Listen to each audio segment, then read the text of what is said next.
A la filosofía normalmente se le ha relacionado con autores que emplean un lenguaje muy técnico, muy complejo. O sea, la historia de la filosofía, si alguien quiere estudiar filosofía, lo tiene un poco complicado en ese sentido, porque es algo muy farragoso, o sea, una terminología muy compleja.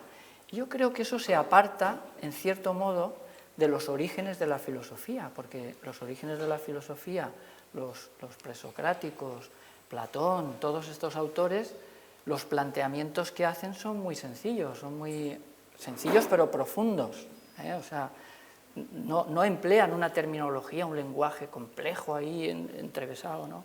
De manera que la idea que se tiene en Occidente de la filosofía, yo creo que por eso se ha apartado un poco de los planes de estudio de las personas jóvenes, de los chicos, pues porque se ha hecho demasiado complejo, y la filosofía no tiene que ser así. La filosofía tiene que ser algo como en sus orígenes.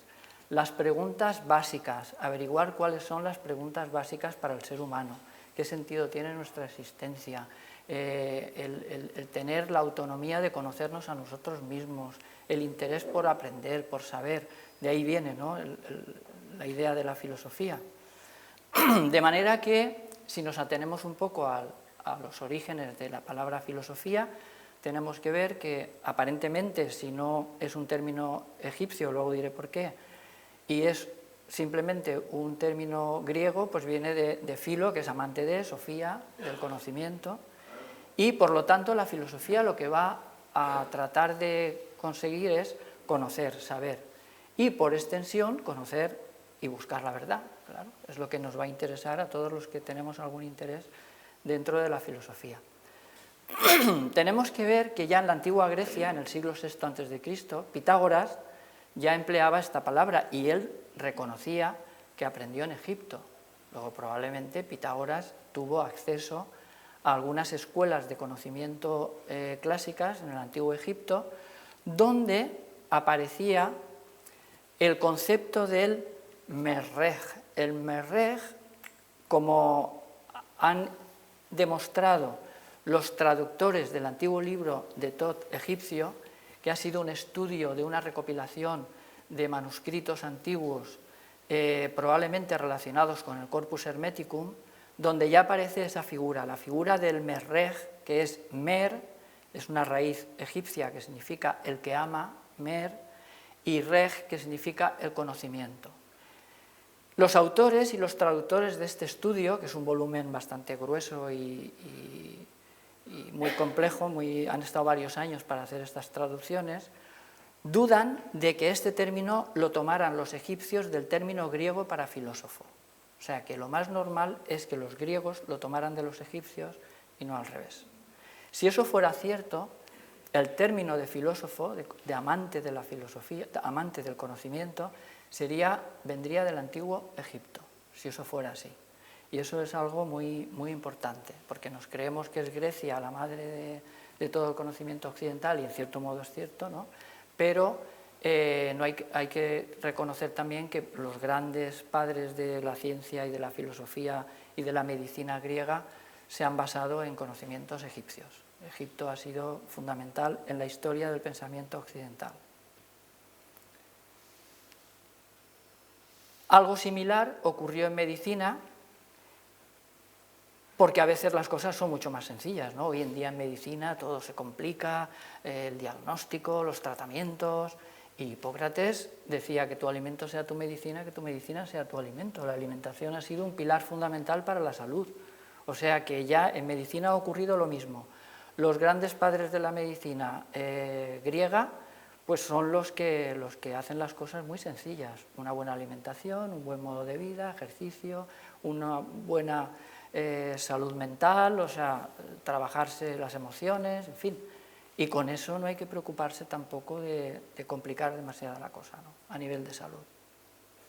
Hay un relato muy interesante de un barquero que va en su barca con un señor que va presumiendo de que tiene muchos títulos, de que ha estado aquí, allá, que él ha estudiado esto, ha estudiado lo otro, y le va preguntando al barquero, ¿y usted sabe esto? Pues no, yo no he estudiado esto. ¿Y usted sabe lo otro? Pues no.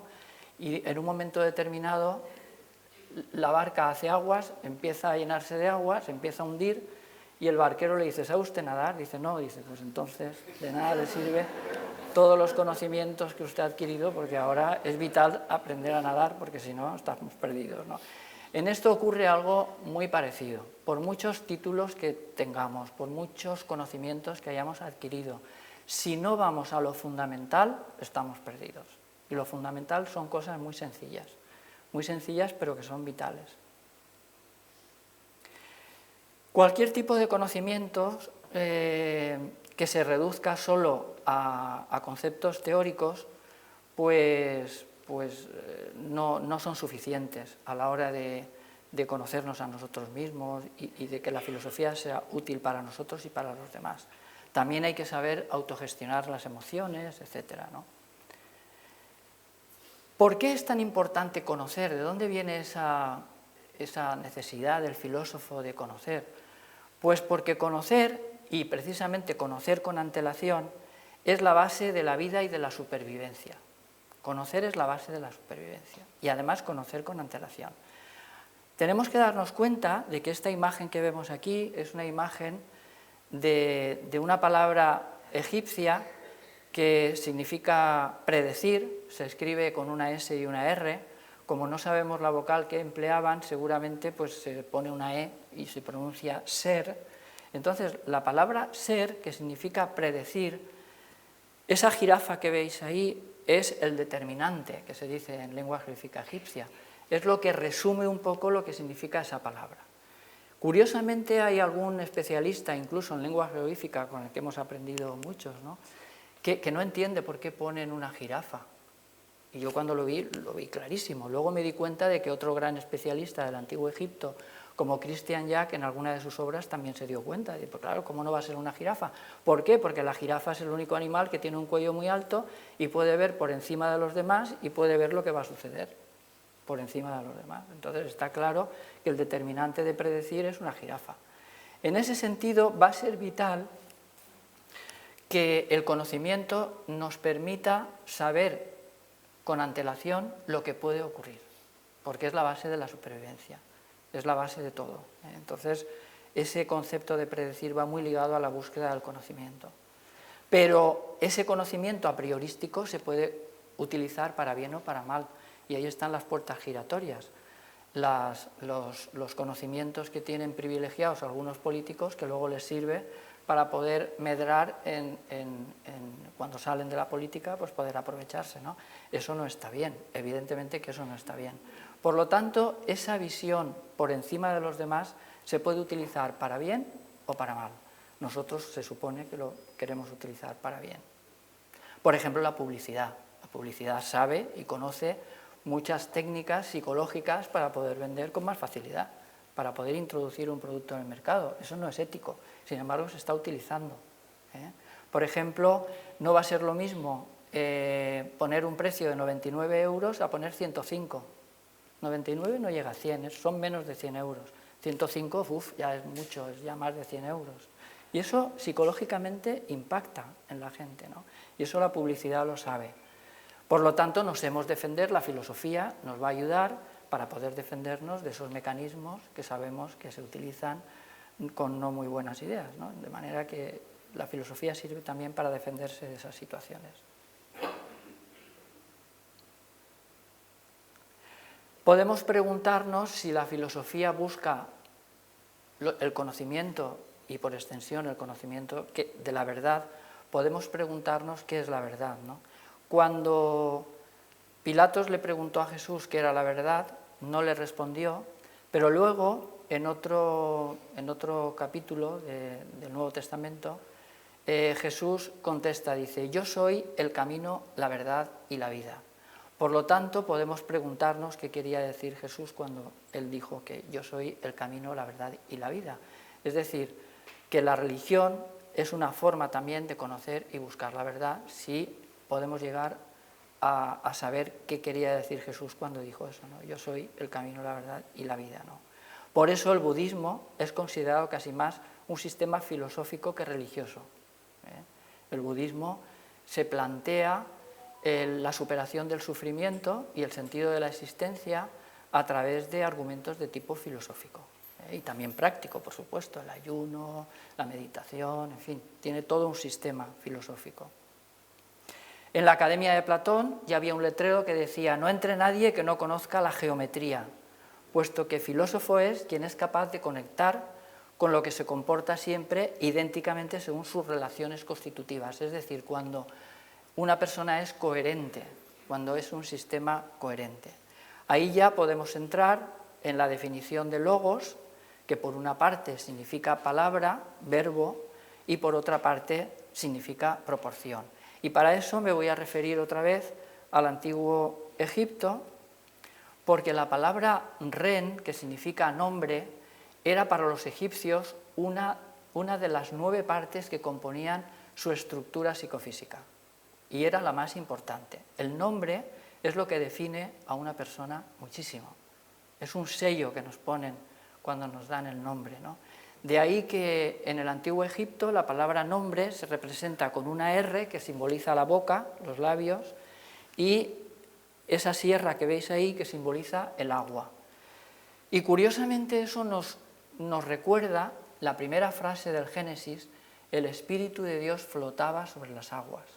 ¿Por qué? Porque el Espíritu de Dios, que esa R también los antiguos egipcios servía para representar al dios Ra, es la R de Ra, pues simboliza el logos, el verbo creador, la palabra creadora, estaba flotando sobre las aguas. Por eso para los antiguos egipcios era tan importante el ren, el nombre, y de ahí quizás los hebreos lo cogieron del antiguo Egipto también, la idea de el Espíritu de Dios flotaba sobre las aguas.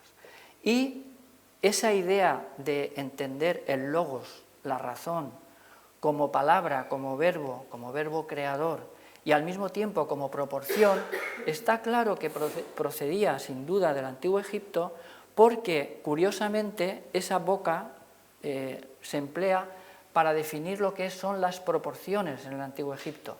Un quebrado, la proporción. Si yo quiero poner un tercio, tengo que dibujar la boca esa, como veis ahí, y 3 palitos, que es el número 3 debajo, y eso significa un tercio. Luego quiere decir que el logos también tiene una relación muy clara con la proporción matemática. De manera que eso también procede seguramente del antiguo Egipto.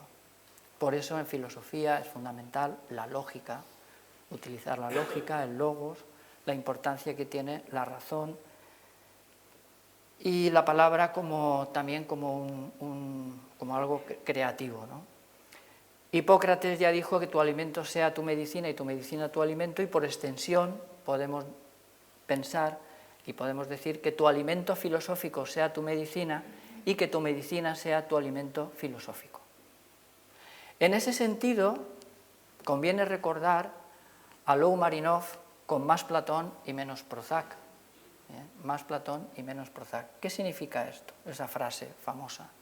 Pues eso significa que hoy en día se están tratando muchísimas cuestiones aparentemente como enfermedad, cuando no lo son.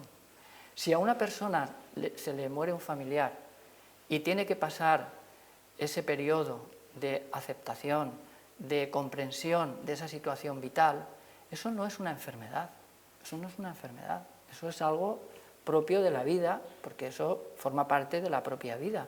Entonces eso es más para afrontarlo desde una perspectiva filosófica que desde una perspectiva psiquiátrica, no digo ya, como mucho psicológica, pero nunca psiquiátrica. O sea que eso no es una enfermedad.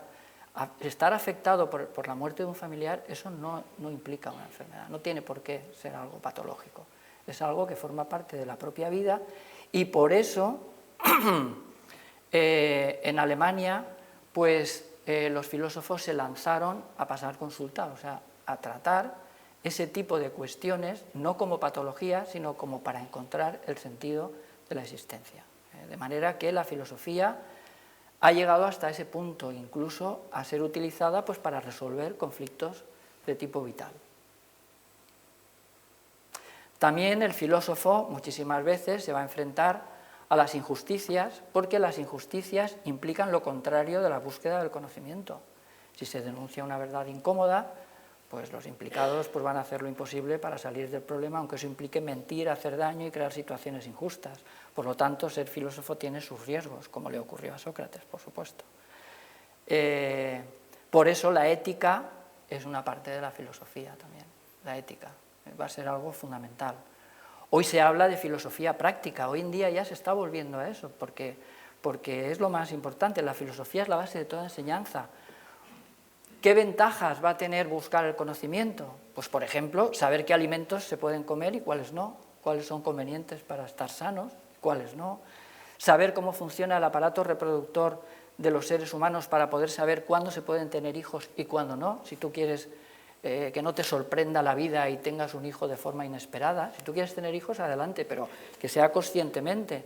Necesitas conocer cómo funciona el cuerpo humano si quieres evitarlo, tanto si quieres evitarlo como si quieres conseguirlo.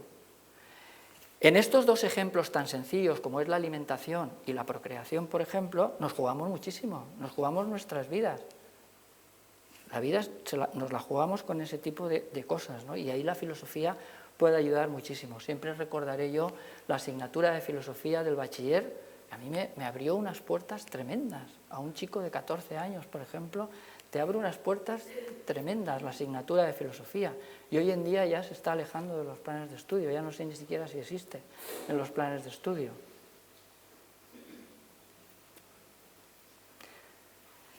Ya Epicuro se dio cuenta de que de la misma forma de nada sirve un arte médico que no erradique la enfermedad del organismo, pues tampoco tiene utilidad alguna en filosofía, la filosofía, si no erradica el sufrimiento del alma.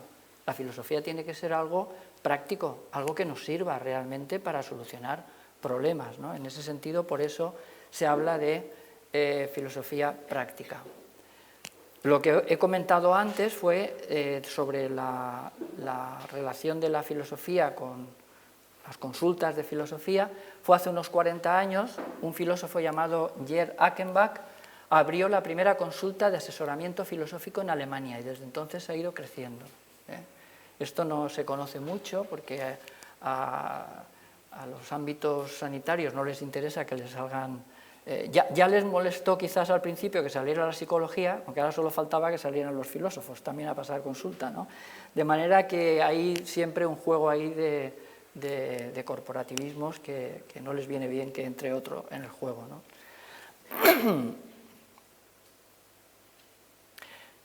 Se tiene la idea, aparentemente, de que sobrevive el más fuerte, ¿no? en la sociedad. Pero no es cierto, sobrevive el que más conocimientos de la realidad tenga. Es el que tenga más conocimientos, no es el más fuerte. Por eso en la antigüedad los sabios de las tribus o de los grandes sabios en la India y todo eso pues han sido personas mayores, por su mayor conocimiento y mayor experiencia. Eso aquí también se está perdiendo en Occidente. Ya no se valora para nada la experiencia de una persona que lleva mucho tiempo estudiando una cosa o que tiene amplios conocimientos, ¿no?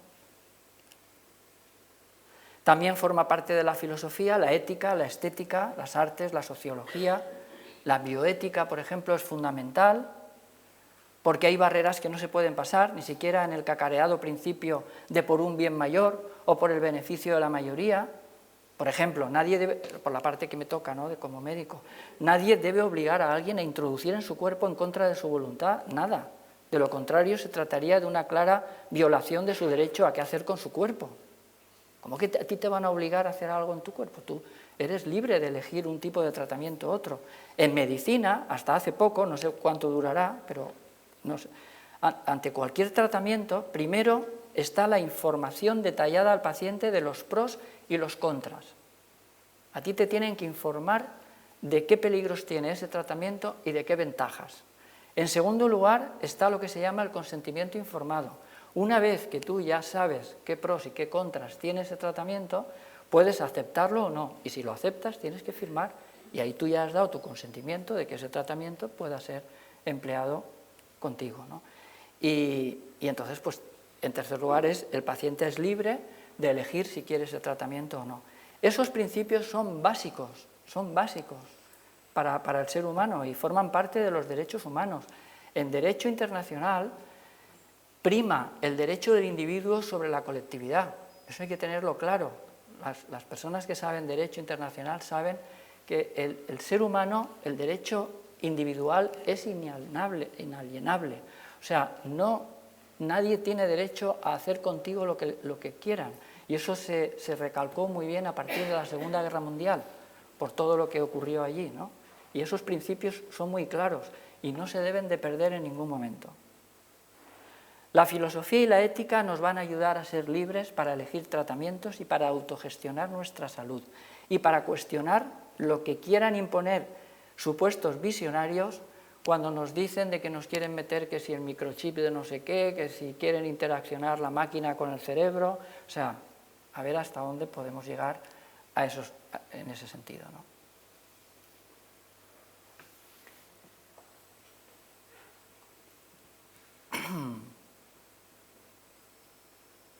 También la filosofía nos tiene que ayudar a la hora de decidir una tecnología, por ejemplo, si es ética, por ejemplo, cualquier sistema que altere el ADN, pues eso tiene unas repercusiones extraordinarias. Entonces, ¿quién regula eso? Los comités de bioética tienen que salir a dar la cara y decir, no, es que esto, si no tenemos la garantía absoluta de que esto no tiene ningún riesgo, pues no podemos lanzarnos al vacío. O sea, tendremos que tener la seguridad absoluta de que esto no va a tener una repercusión a nivel del ser humano. Eso es filosofía, son planteamientos filosóficos. Por lo tanto, es filosóficamente aceptable y necesario exigir a los científicos que antes de aplicar un tratamiento, sea el que sea, nos informen de si tienen datos de absoluta inocuidad de lo que nos quieren aplicar. Y en caso de los riesgos, informar, como ya he dicho, con ese consentimiento informado, ¿no? También como seres humanos independientes tenemos que estar alertas de los conflictos de intereses que sabemos que existen, no solo en el ámbito de la salud, en muchos ámbitos, ¿no? De manera que estos supuestos expertos a veces tienen conflictos de intereses y eso lo tenemos que tener también en cuenta. Desgraciadamente hay muchos casos de conflictos de intereses con los supuestos expertos que te aconsejan una cosa u otra. También tenemos que estar, como buenos filósofos, alertas ante esas situaciones. Por eso, ante cualquier tema que nos ocupe, y especialmente en temas de salud, hemos de investigar por nosotros mismos a partir de datos y conocimientos, antes de tomar las decisiones, ¿no? Existe también una ética ambiental de la salud, de ahí los movimientos veganos, de respeto a los animales, de no utilizarlos, de no comérselos, de no explotarlos. De ahí muchas escuelas budistas, también de respeto a la vida, a los animales, que no todas, pero bueno, una gran mayoría de escuelas budistas sí que son respetuosas con los animales y con el medio ambiente, por ejemplo, son escuelas de filosofía.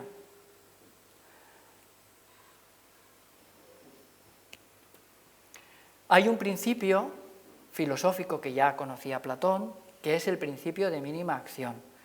Platón ya sabía que la esfera es la figura geométrica que cumple con ese principio, porque la esfera es el único cuerpo geométrico que consigue el máximo de volumen con la mínima superficie, es decir, el máximo con el mínimo. Eso es algo fundamental. Pero luego fue Pierre-Louis Moreau de Maupertuis el que lanzó la idea del principio de mínima acción. Ese principio de mínima acción se aplica a la ciencia con mucho éxito y es el que lo podemos aplicar incluso en medicina, por ejemplo, a la salud, ¿no? Por ejemplo, en la alimentación no nos interesa comer mucho más de lo que necesitamos para conseguir la máxima energía con la mínima cantidad de deterioro, ¿no? Si comemos más de la cuenta, ¿qué pasa? Pues que se va a almacenar, va a venir la obesidad, todos los problemas que vienen como consecuencia de la obesidad.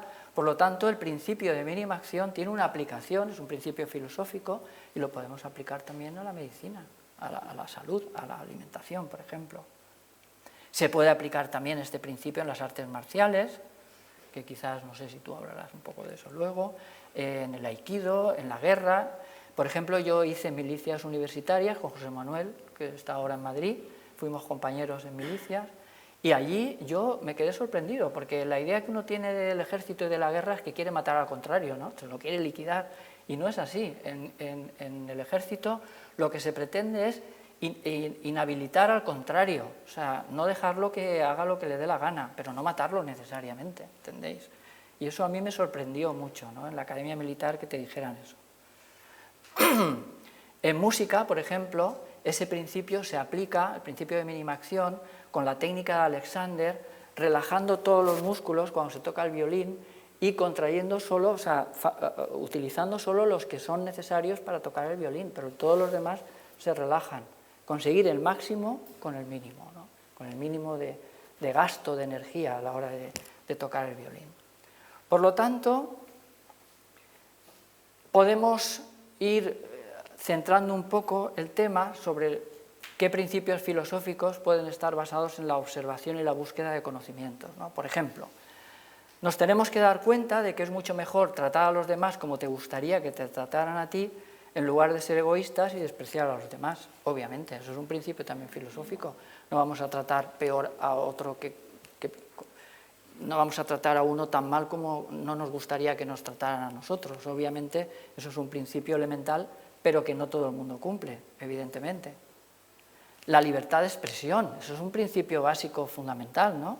Absolutamente necesaria en filosofía y en la ciencia incluso, para poder conocer todas las partes que estén a favor o en contra de cualquier tema. Si hay censura, eso no es ético y es contrario a la filosofía y contrario a la ciencia, ¿eh? Eso es contrario a la filosofía y a la ciencia, no puede haber censura nunca. Hay un científico que dice una cosa y otro que dice otra, un filósofo que defiende esto, otro filósofo que defiende otra cosa. Yo tengo que decir que así como en la ciencia, en medicina en concreto, hay unos postulados, unos axiomas que son incontrovertibles, que no los puedes tocar casi, en filosofía, ¿no? A mí me sorprendió cuando hice los cursos de doctorado en filosofía la apertura de mente que hay en los filósofos. O sea, tú puedes defender cualquier cosa, luego ya veremos cómo se discute, ¿no? Pero hay una libertad total en filosofía para que cada cual exponga sus puntos de vista. Eso en la ciencia se ha perdido muchísimo. Ahora ya tienes que comulgar con ruedas de molino, si no, no te dejan pasar en algunos ámbitos científicos. Esa apertura de mente de la filosofía en la ciencia se ha perdido bastante, se ha perdido muchísimo. Por eso hay que volver a retomar los principios de la filosofía. A la sociedad hay que ofrecerle la verdad y el conocimiento de cualquier tema para que el individuo pueda decidir lo que más le conviene, en todos los sentidos, en todos. Que si la huella de carbono, que si todo lo relativo al cambio climático, qué podemos hacer para solucionar esos problemas. Nos tienen que decir la verdad de la situación y luego entre todos pues ya decidiremos a ver qué hacemos, ¿no? La filosofía, por ejemplo, va a ser más partidaria en política de referéndums que de darle tú la potestad a un señor, aunque lo votes, de que haga lo que le dé la gana. Los referéndums en Suiza son cada 2 por 3. Cada vez que yo he ido a Suiza casi había un referéndum. Suiza se hace referéndum para cualquier cosa. Y eso es democracia, porque ahí entre todos se decide lo que le interesa a la mayoría. ¿Cuándo ha sido el último referéndum en España? Pues si mal no recuerdo, hemos estado 37 años sin referéndums en España. 37 años, casi 40 años sin referéndums.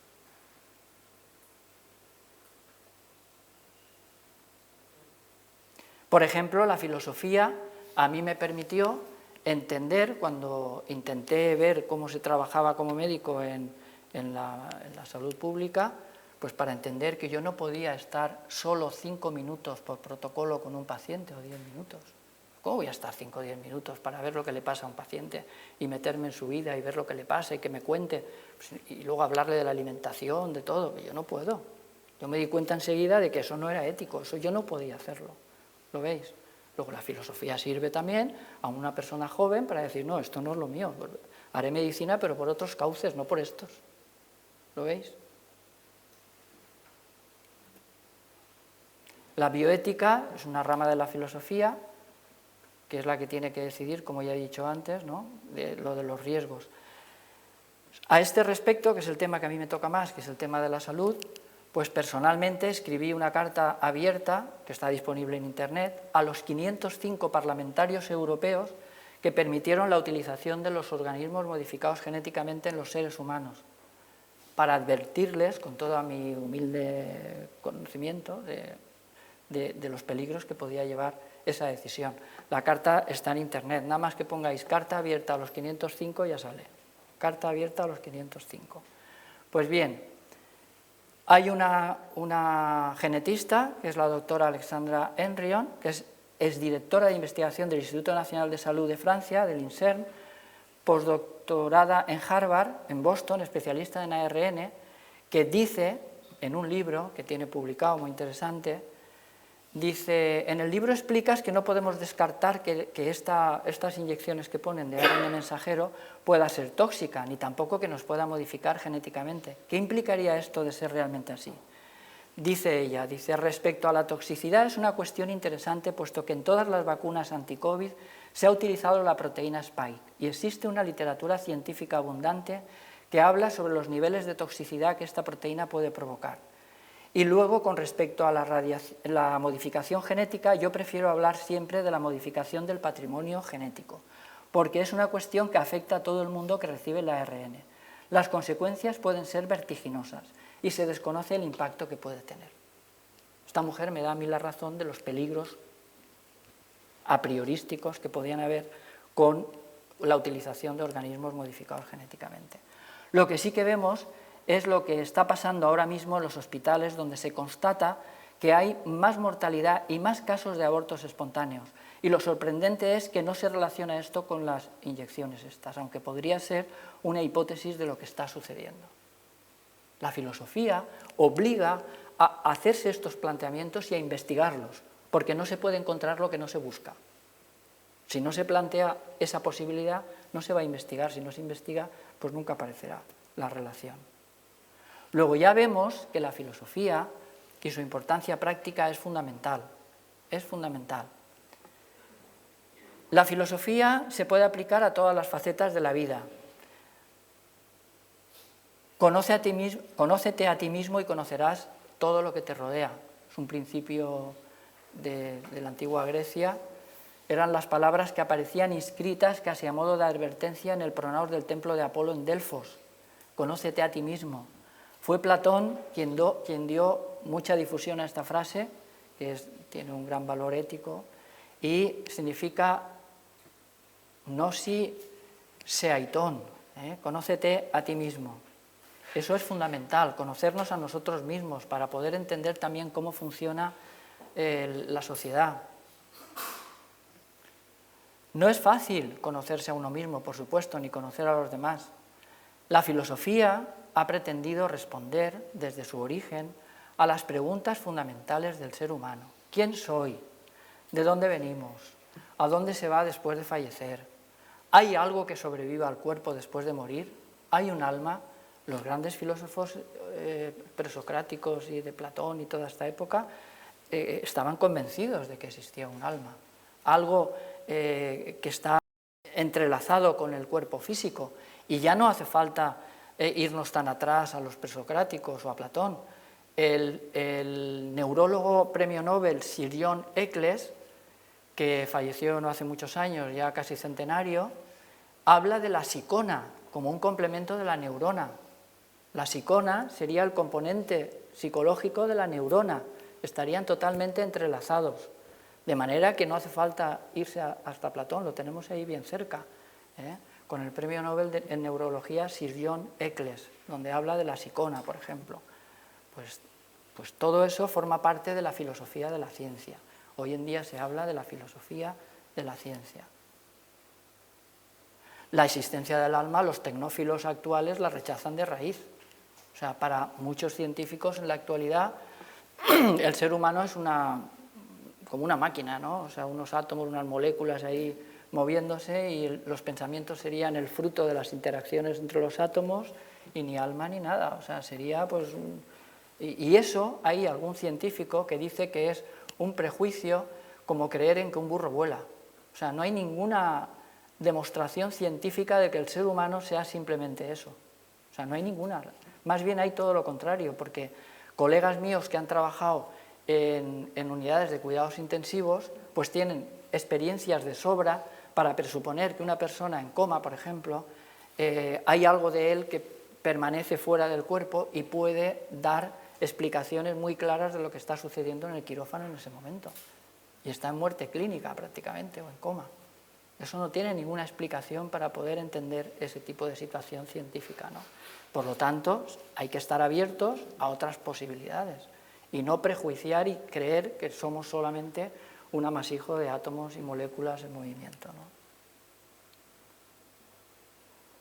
Rechazar hipótesis a priori no es científico, ni acorde con la filosofía. Hay que estar abiertos a todas las posibilidades porque no se puede encontrar donde no se busca. Si no estamos abiertos, pues no vamos a encontrar otras cosas. ¿Y cómo podemos llegar a conocernos a nosotros mismos? Pues hay muchas técnicas. A mí, personalmente, me ha ayudado la psicología analítica junguiana, por ejemplo. Creo que ha hecho Jung una estructura de la psique muy asequible a la comprensión del ser humano. La astrología tradicional a mí me ha ayudado muchísimo. El cuarto camino de Gurdjieff, las filosofías orientales como el yoga, el qigong, el tai chi, el taoísmo, la antroposofía de Rudolf Steiner, la teosofía, pueden ayudar en este proceso. Son escuelas de filosofía práctica. Son escuelas de filosofía práctica. Pero estudiarlas requiere esfuerzo y conocerse a sí mismos y reconocer nuestros errores requiere quizás también un esfuerzo mayor todavía, ¿no? Reconocer nuestros errores. Hacer desaparecer la filosofía de los planes de estudios es lo más inconsciente e irresponsable que se ha hecho en la educación en todos los tiempos. Se ha llegado a definir su supresión por el filósofo alemán Marcus Gabriel, como un crimen contra la humanidad. El filósofo alemán Marcus Gabriel lo define así, como un crimen contra la humanidad, suprimir la filosofía de los estudios. Es una barbaridad. Por lo tanto, pues debería de potenciarse todo esto, ¿no?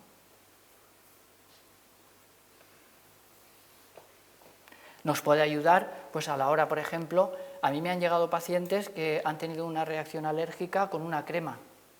Y me vienen, no, que he tenido una alergia a la crema.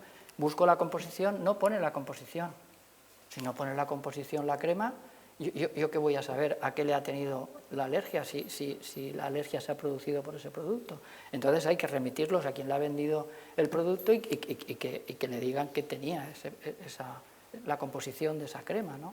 Pues si no, no podemos saber a qué le ha tenido la alergia. Entonces, no me parece ético que se vendan cremas sin poner la composición. Hay que ponerlo. En cualquier cosa que tenga contacto con el cuerpo humano, hay que poner la composición. Simplemente el ir a la panadería, tenemos que utilizar la filosofía para ir a comprar el pan. ¿Por qué?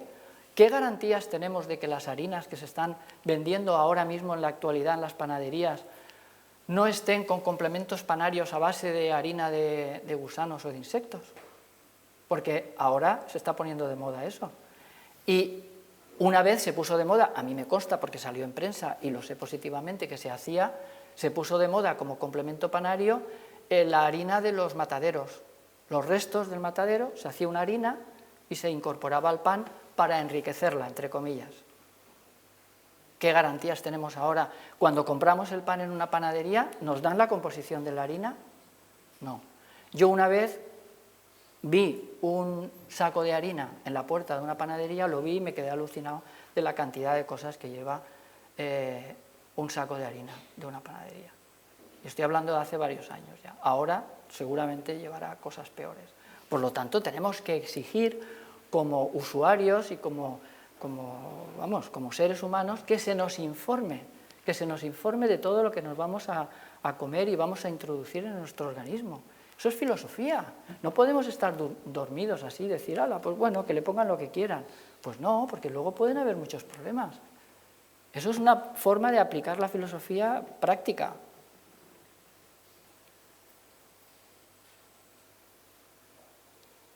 Para saber lo que nos conviene en la vida, a qué nos vamos a dedicar, para qué tenemos cualidades, no dejar que nadie nos imponga nada, padres que condicionan a sus hijos a trabajar en lo mismo que ellos. Claro, yo lo comprendo, un señor que ha montado una empresa y tal, pues luego lo que quiere es que sus hijos sigan con la empresa, pero si al hijo no le nace ese tipo de actividad, ¿por qué va a tener que seguir la tradición familiar? A lo mejor él quiere ser paracaidista y se va, no sé. O sea, eso hay que respetarlo por completo, ¿no? Para saber qué es lo que más conveniente para la salud, para saber si queremos formar una familia y no tener hijos solo porque le hace ilusión a tu padre o a tu abuela, que hay gente que los ha tenido así, que a mí me consta. No, es que a mi abuela le hace ilusión y pues voy a tener. Pero hombre, eso no se puede hacer así, ¿entendéis? A mí, el psicólogo en el colegio, yo tenía una novia cuando era jovencito, 18 años o por ahí, 17, me aconsejó que no, que yo lo que tenía que hacer era casarme, formar una familia y eso de estudiar y tal, que eso no era para mí. Eso me lo dijo a mí el psicólogo del colegio. Afortunadamente tenemos un sexto sentido, o el destino, o lo que sea, que nos hace ver que ese psicólogo pues, no estaba en sus luces para poder aconsejarme de esa forma, ¿no? Pero vamos, que se puede hacer mucho daño cuando no se utiliza la ciencia o el conocimiento de forma adecuada, ¿no?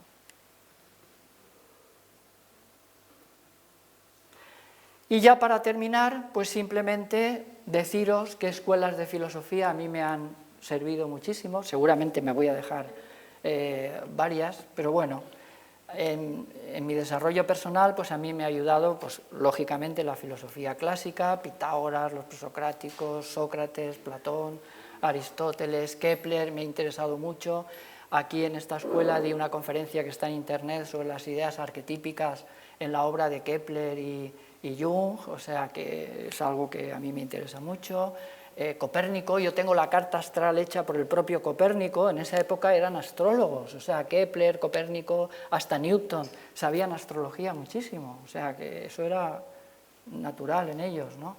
Kant, con la crítica de la razón pura, que tuve que estudiar en los cursos de doctorado, Goethe, con la teoría del color, Leibniz, con las coincidencias significativas, con la monadología, que es una obra fundamental en la historia de la filosofía, Nietzsche, Schopenhauer, con la voluntad, es decir, que esos son los autores más o menos clásicos, pero luego van a existir otros sistemas filosóficos y autores enfocados a la salud, como el yoga, la medicina ayurvédica, la medicina naturista, que es lo que más me atañe a mí como médico naturista, Hipócrates, la clínica Bircher-Benner. Tuve la suerte de estar un par de veces, si mal no recuerdo, en Suiza, en la clínica Bircher-Benner, donde se hacía una medicina totalmente holística.